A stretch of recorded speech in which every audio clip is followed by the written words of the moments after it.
السلام عليكم ورحمة الله وبركاته متابعينا الكرام على قناة لايف نيوز. مرحبا بكم في هذا الفيديو. ان شاء الله في هذا الفيديو هذا غادي نناقش واحد النقطة هذه، ان حنا التصوير من مفتاح الساحل أنزا. إذا المنطقة في أنزا كما كتشوفوا هنا راه ديك المزارة الكبيرة اللي كتبان لكم تما، وهذا القزير هو موضوع ديال الفيديو.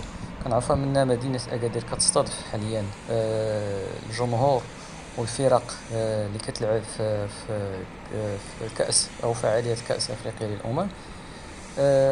وهذه الطريق هذه من الطرق الرئيسية اللي كيمروا منها الفرق اللي كيمشيو لتغازوت. هذه هي المزارة.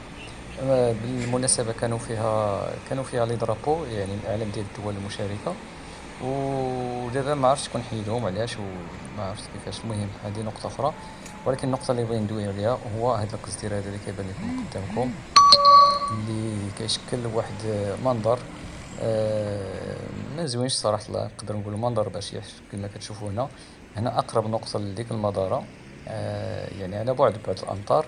وكنعرفوا هذه الإقامة كتبان اللي قدامكم هي مفتاح الساحل. كنعرفوا أنها كتستقبل السياح على طول العام، وفي هذه المناسبة ديال كأس أفريقيا راه كتستقبل الصحفيين.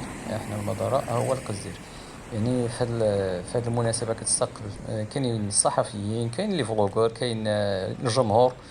وجات شويه حشومه يعني بعد من المجهودات اللي قاموا بها المسؤولين، واخا في الدقيقه 90 صلحوا شحال من حاجه في المدينه ديال اكادير وقدروا شحال من حاجه، ولكن بقى هذا القصدير هذا اللي كيشكل هذا المنظر هذا.